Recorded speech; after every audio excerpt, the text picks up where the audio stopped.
both Lenin and Trotsky were in exile, one in Germany, one in the United States. Tell us about who helped them get where they were going to make sure that revolution was pulled off. Well, let me summarize about 4 chapters into 4 minutes. Trotsky was in New York. He had no income. I summed his income for the year he was in New York. It was about $600. Yet he lived in an apartment. He had a chauffeured limousine. He had a refrigerator, which was very rare in those days. He left New York and went to Canada on his way to the revolution. He had $10,000 in gold on him. He didn't earn more than $600 in New York. He was financed out of New York. There's no question about that. The British took him off the ship in Halifax, Canada. I got the Canadian archives. They knew who he was. They knew who Trotsky was. They knew he was going to start a revolution in Russia. Instructions from London came to put Trotsky back on the boat with his party and allow them to go forward.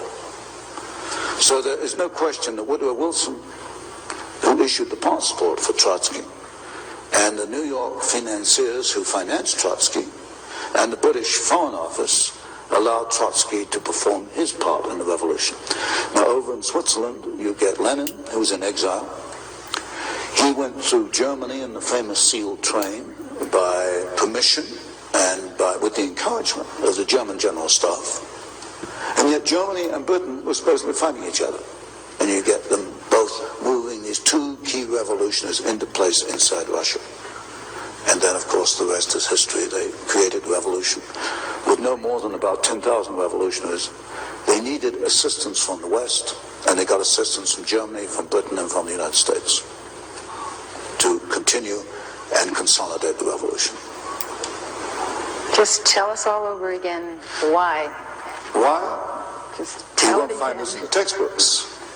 Why is to bring about, I suspect, a plan to control world society in which you and I won't find the freedoms to believe and think and do as we believe. Did these power brokers actually envision at that time a one-world government that would be socialist? Yes. The second statement I made was that they did not want the Soviet Union to develop into another free enterprise society, and that this would offset it. Aiding the revolution would offset this event. That was made as a statement in 1919. You have various books, one by Gillette, the razor blade Gillette, called The City, I think it was, which laid out this corporate socialism for the world to see as early as, 1905, 1910. So around the turn of the century, you begin to see actually written statements by these internationalist businessmen of the kind of socialist empire they wanted to bring about. It's there, but these books, of course, are not included in your courses in political science and history at the regular universities. Well, talk about the Red Cross mission. Red Cross mission to Russia, 1918. About 17, bankers, lawyers, businessmen, We said a couple of doctors. There were 2 doctors, I think. There were 2 doctors. What was the mission? The mission was financed by William Boyce Thompson, the Chase Manhattan Bank Federal Reserve System. The Red Cross didn't want to send a mission. The Red Cross said, we don't need a mission to Russia. They already had one in Romania, which was doing a good job. But William Boyce Thompson wanted this mission, and he put the money up. He financed it. And if you look, I printed a list of the people on the mission, and they were mostly bankers and lawyers, Wall Street lawyers, and people in and around the Wall Street establishment. The function or the purpose of this mission was to be in place to assist the Bolshevik Revolution. The Red Cross mission to Russia was a covert vehicle. It enabled these Wall Street elitists, these Wall Street manipulators to be there in place, and then I traced a cable $1 million from the Morgan Company in New York to Petrograd. I forget to which bank, but it came from William Boyce Thompson, which financed the revolution. And then they put pressure back in the State Department in Washington to actually send arms to the revolution, which went forward in 1918. And then I found in the State Department files an extraordinary telegram in which Trotsky appealed to the State Department to send American Army instructors to train the new Soviet Army.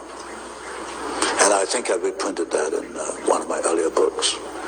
So, briefly, the Red Cross mission was a covert vehicle to enable Wall Street to be there in place to What was the response of the State Department? Oh, yes, they were quite willing to send U.S. armed instructors. Do you know how, to I what don't know if they extent? went forward. I know the arms, I know the rifles went forward. I didn't trace the response to the telegram, except it was approved within the State Department. And I reprinted the telegram. I never did find a response. That's probably taken out the files. Do you know the figure to which Wall Street supported the Bolsheviks? Well, it was $1 million. Just the William Boyce Thompson figure? That figure. But then you've got the other assistance. For example, the whole Siberian episode. See, in 1918, the Bolsheviks really only controlled Moscow and what was then Petrograd, which is now Leningrad. They could not have beaten off the White Russians, the Czechs, who were in Russia at that time, the Japanese, who were anti-Bolshevik.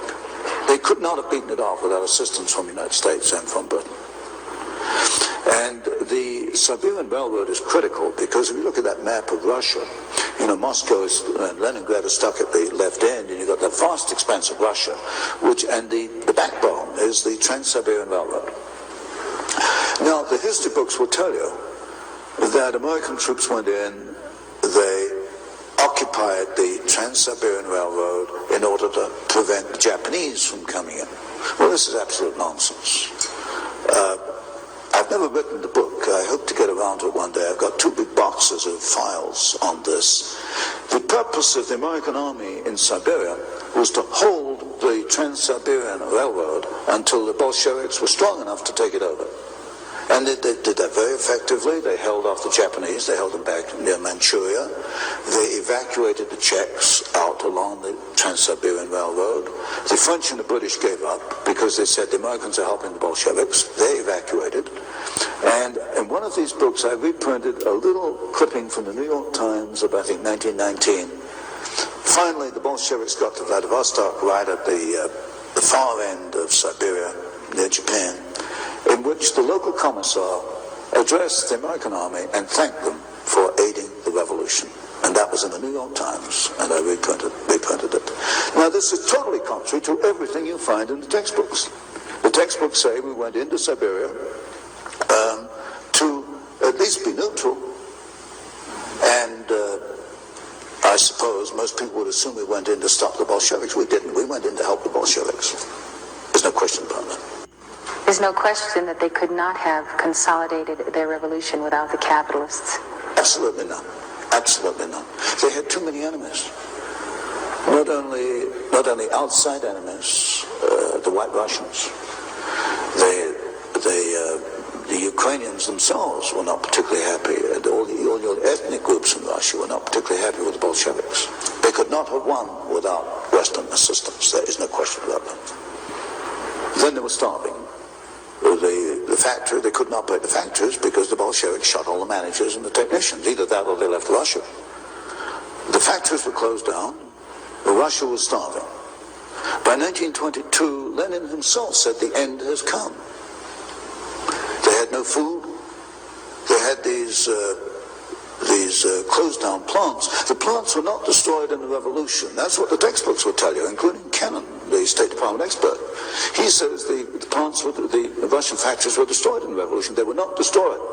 Why? Because I've seen the photographs after the revolution and right in the Hoover Institution Tower. There are these massive boxes of photographs of Russian industry after the revolution. They could not operate the plants. So what do we do with Averell Harriman and the Chase Bank and National Bank and our old friends on Wall Street? They go in there. And of course the Hoover mission to feed Russia. We go in there and we have these 250, 300 concessions in which American companies went into Russia, and they started up the idle plants. Averell Harriman took the manganese concessions, Armand Hammer, Occidental Petroleum took the pencil factories and the asbestos plants, and all these top capitalists went in and they got Russia going on behalf of the Bolsheviks, because the Bolsheviks either shot or kicked out all the Russians who could run the plants. Another point, the Tsarist industry was at a very high level. Your textbooks would tell you that Tsarist industry was backward. It wasn't until the Soviets came along that it began to make progress. This is absolute nonsense. The the Russians in 1913 had 2 indigenous Russian vehicles, Russian automobiles. There has never been an indigenous Soviet automobile. They've all come from the West. The Tsarist Russians produced an airplane in 1916 with a wingspan longer than the 747. This is not known today. It's just wiped out history. Technologically, the Tsarist Russians were at least on a par with the rest of the world. They only began to decline when the Soviets took over. And then you've got the long history from that point onwards, how we got the first 5-year plan, 1929, 1933. I look at the first 5-year plan, I look at every plant that was built in Russia at that time. Every single plant was built by a Western company. Not one single plant was built by the Soviets.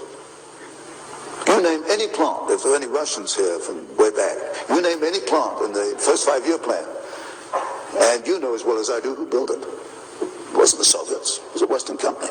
And you run down the list, Caterpillar tractor. There are more Caterpillar tractors in the Soviet Union than there are outside the Soviet Union. Ford Model A, Ford built the Gorky plant. And as soon as the Ford engineers left, they started to turn out military vehicles. You name it, in the first 5-year plan, every single plant was built basically by American companies, but a lot of British, French, and German and Japanese were in there too. Then the second 5-year plan in the 1930s was a duplicate. They tried to copy the first 5-year plan with their own resources. They fell flat on their faces, and they had to come back to the Western companies for assistance to duplicate the plans put in the first 5-year plan. And for example, I was in Douglas Aircraft Company. They let me into their files, and it was amazing the detailed assistance given by Douglas Aircraft. They bought one DC-3, and then they bought a DC-3 in sub-assembly, and all kinds of duplicate spare parts to get the thing going. And then we've got that story, I don't know how much detail you want, which continues right up to today, July 1, 1987. And you mentioned, I think, this morning, the Toshiba and the Toshiba Japanese plant and the Norwegian company, a government-owned plant, which provided the milling machines, which enabled now the Soviet submarines to be 10 times quieter than they were before. And that's going to cost us $4 billion so that we can offset what we have given them. And this stupidity has continued stupidity in my sense. From the viewpoint of a Wall Street capitalist, I guess it's smart business. This has continued for 60 years. And this supposedly by our allies, but this is not the people of Japan and Norway. No. This is again the internationalists. It's the internationalists. Toshiba, represented on the Trilateral Commission, founded by David Rockefeller in 1973. It's your top corporate elitists, your top corporate establishment attorneys, your top politicians.